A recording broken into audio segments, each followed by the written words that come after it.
Oh! Hey, aloha! Check it out. That looks like what I was just fishing in down South Point. Okay, so today's show is just that. I'm down at South Point, which is the furthest point south in the United States, okay? Not in Florida. We love you, Florida. But this is it, okay? So everybody else, y'all are Yankees to us. I know I'm gonna get some mail on that. So anyways, check it out. We're gonna go down South Point. We're gonna do some night fishing for some okuli and some menpachi. And I tied some of my own flies, so I'm gonna show you how all that works. Watch the show, you'll see.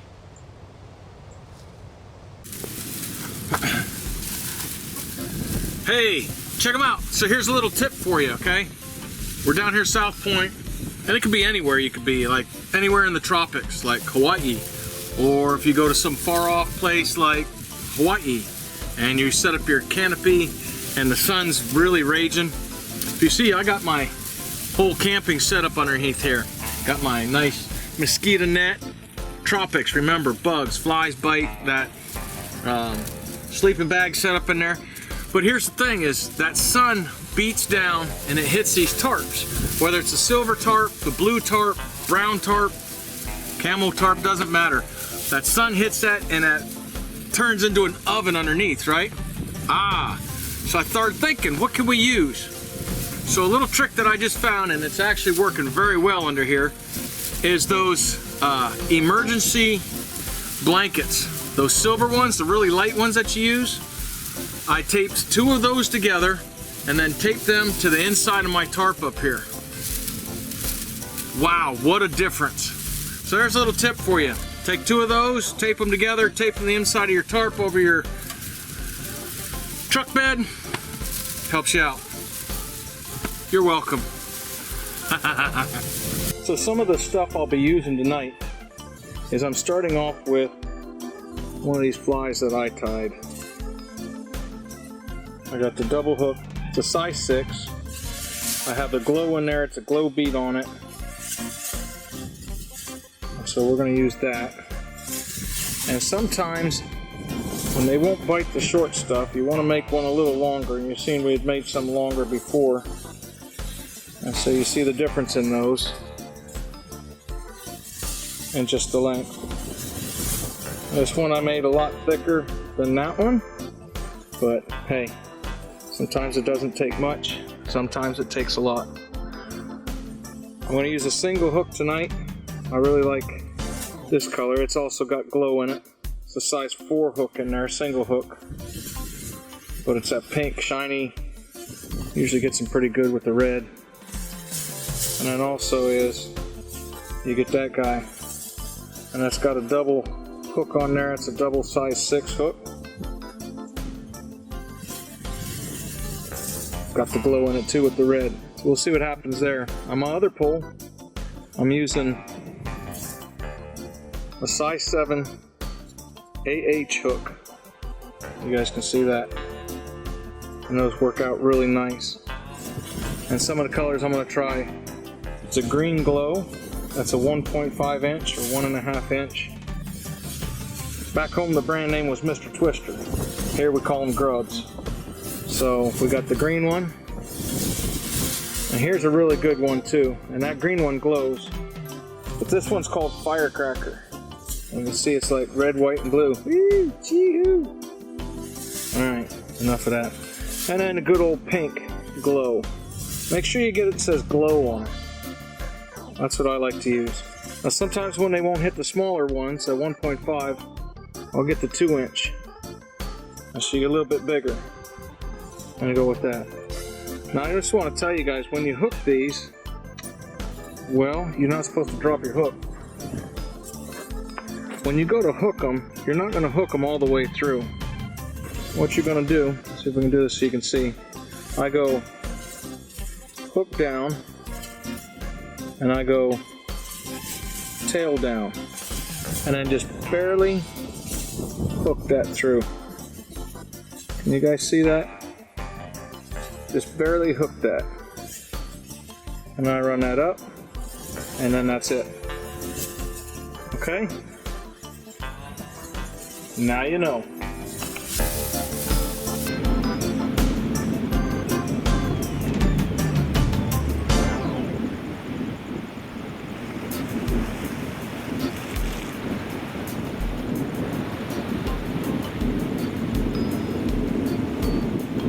you guys how I tie my hooks on. Is it the right way? Is it the wrong way?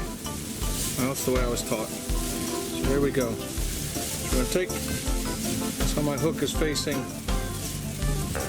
down, right? I'm going to put this through the eyelet, and I'm going to hold that down on there. I'm going to wrap around this 7 times. 1, 2, 3, 4, 5, 6, 7. I'm going to take it to the end of my line. I'm going to go back down. Can you see that? Back down through. I hope you can, because I can't. Back down through that. And then I'm going to just pull on it and tighten it. Okay? You don't want to be doing this weird junk. Alright? Pull on it, make sure it's tight. Take your little scissors that we all carry that I never carried until I started fishing out here. Clip that off. Now that's the thing, you don't want to clip that too far back so that when they bite they feel that poke them in the lip. But you don't want to take it too far that if you did a little slip in your knot you lose it. Okay? So, that's how we do it.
Another nice one.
So what I'm trying to do is actually, I got a big light sitting off to the side, right? And it's shining out in the water. I'm trying to hit the dark edges along the side where the fish hide, and then they come get the stuff out of the light. So let's see what we can do.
So another thing I'm doing, if you notice the speed, different fish like different speeds. So you have Minpachi, slower. Okuli, like fast action. So that's what we're going for.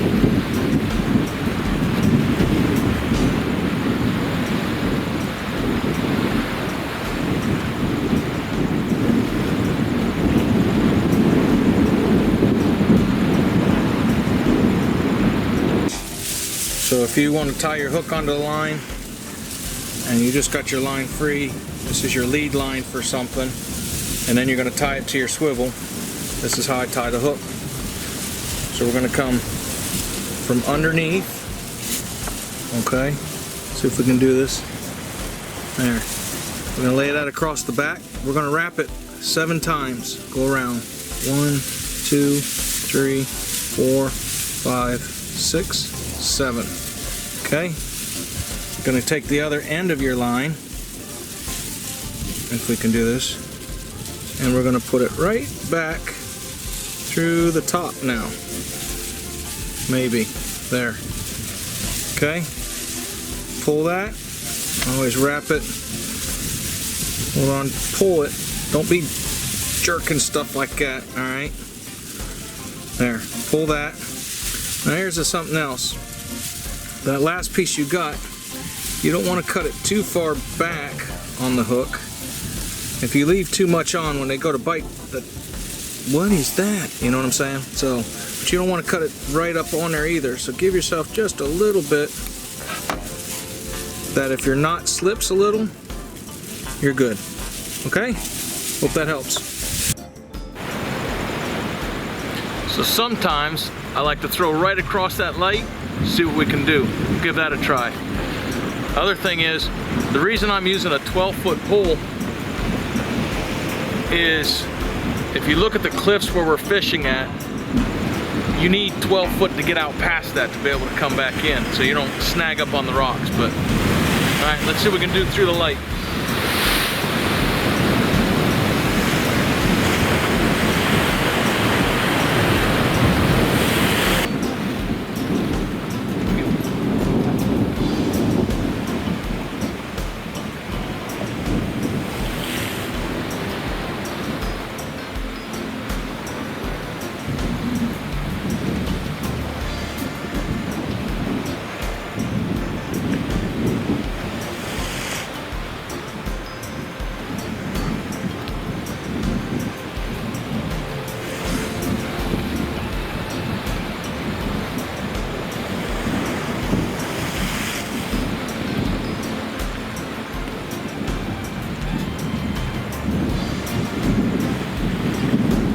Alright, so we got our coffee.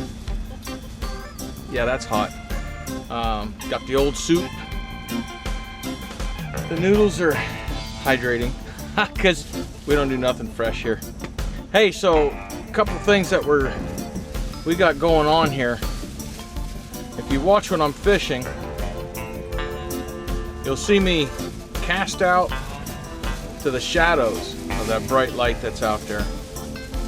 And different retrieves that you can do. Some of them, for like Okuli, you're going to want to go fast. They like the fast action. So you'll see me kind of pulling and pulling and pulling and pulling, quick, quick, quick, quick. And you want to keep that reel going as you're pulling that, you know, keep that tension on that line so you can feel it. And you'll feel them. Okuli will slam it. When you want to catch Minpachi, a veil, a holy, what I tend to do is once I cast it and I let it sink, is I give it a pull, long, slow pull.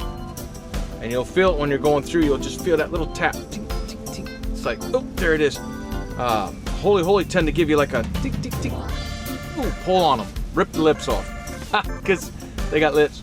So anyways, but that's what you'll catch. Man, we're missing a bunch tonight. Several times sitting there and I feel a tap, pull, and I missed them, pull and I missed them. A couple times hit them, they got on there and it was like, boom, they fell out. It's like, well, what do you do, you know? That's why I like to use the double hook. Single hook, yeah, you'll miss a lot of them, but hey, you know what? It's good fun. We let some go because, you know, can't eat them all. No sense in keeping everything, just enough for cow, enough for eat. And so we're gonna do that. But we got some other things planned other than eating. And so I just had one of the uncles come over.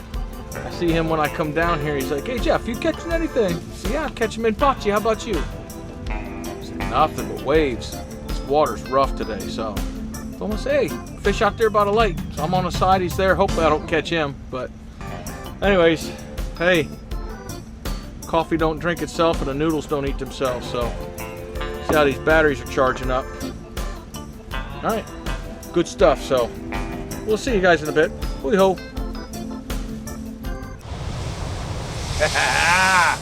Woo! Hey, so we're done fishing. We're gonna head to the house and let Chef Justin cook some fish for us. Hey, check them out. Had a great time out fishing. And I got stormed out, dude. I mean, like washed out, stormed out. It was pretty cool though. But I caught some fish. So now we have fish, several things to do. And that's not for me, that's Chef Justin. So don't, all right, we got that. So what do we got? Got some really big akule that this guy pulled in.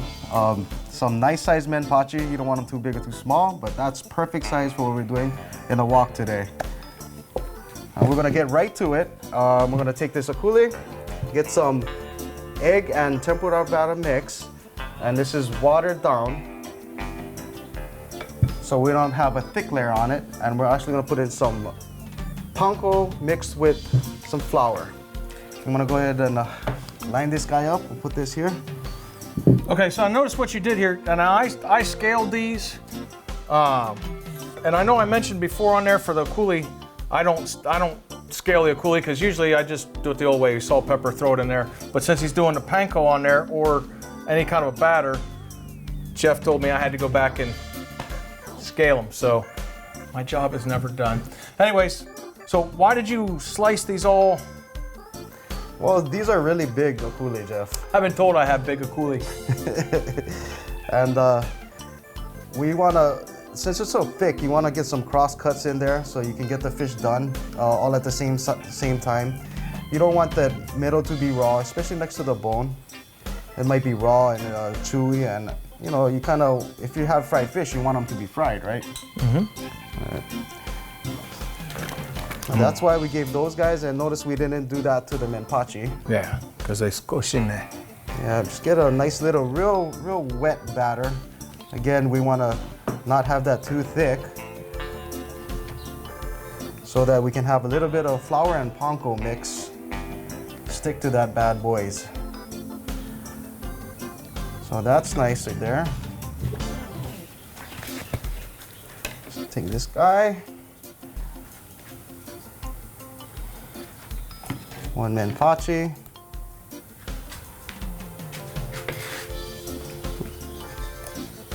Got our oil nice ready to go.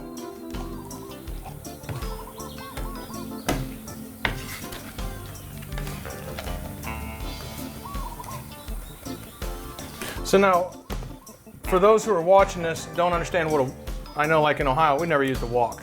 So basically it is an Oriental kind of and local thing here. I mean, we're like a melting pot here.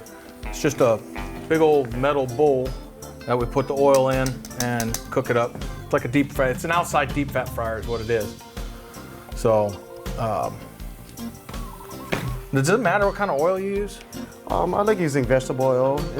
If you're gonna do a lot of frying and you're gonna use the oil with a lot of different stuff, different fish, maybe do some tempura vegetables, which we're doing a little bit here just to add. You wanna use oil that's not gonna burn too hot. So if you do that, you're gonna end up getting a lot of brown, kind of dark panko and flour at the bottom. Burn. Okay. Yeah, it's gonna burn, and then you're gonna end up changing your oil too much. And it's gonna change the flavor of what you're cooking as well. Right on. So then you just bread everything up. We're gonna throw it one time. One time, we're gonna make one nice big. Because you see this full figured, I need food, dude. I mean, this is great. If you guys can't pick it up, you need to rewind because I'm gonna eat. We told Jeff he can't eat anything until we get that fish he caught into that wok. 101 ways to walk your dog. Not, you know what I'm saying. All right, whatever. All right, we got enough on there. Take a little wipe on that. It's nice to have 2 tongs. Like that one down Got there. one right here. I want to set this here. I'm gonna take the coulis, put that bad boy in first. We have our oil nice and hot. Be careful, you don't want to get any kind of burns. 3rd degree. Like that bad boy. Like that? See You that don't guy? want that, okay?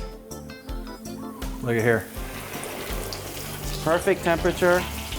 You can see how that's nice and jumping up at you. Stick that guy in there.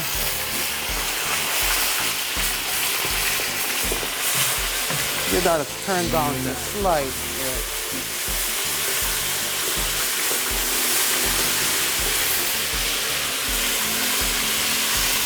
So what is panko?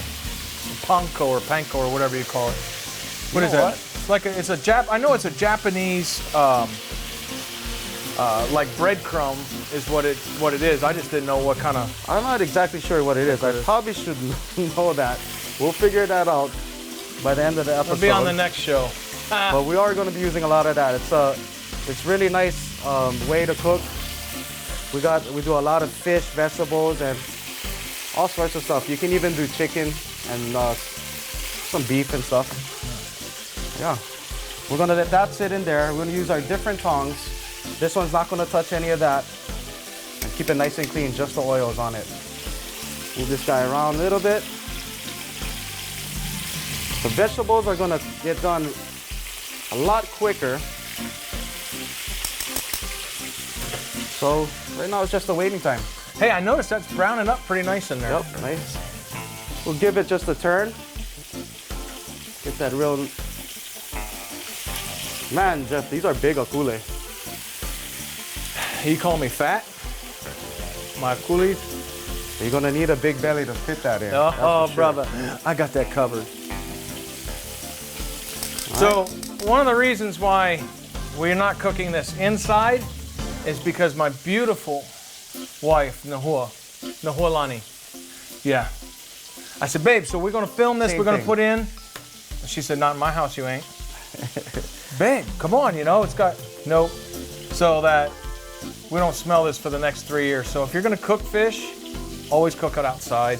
Plus when you're using the wok and your fryer out there and stuff, something as big as we're doing, always do it outside. Question for you, what is in your tempura mix? Is that what that is? I took a little bit of tempura mix and I broke up 4 eggs in just this amount. I made it on the runny side. Usually in tempura, you want it thick, so it's gonna create that big, nice, fat layer of tempura batter. In this case, I wanted this to be more of the batter. I didn't want to get a lot of that thickness on such a fat fish, so that you could actually get the good consistency cooking all the way to the middle of the bone. And that's why we also had to put those crisp cuts in there. All right, so it looks like these vegetables are getting close. I'm gonna pull that out right now. We have a nice little zucchini. Broccoli's always nice. The broccoli came from the store. That's the only thing we didn't grow. The zucchini came from Auntie Carol. Thank you, Auntie Carol.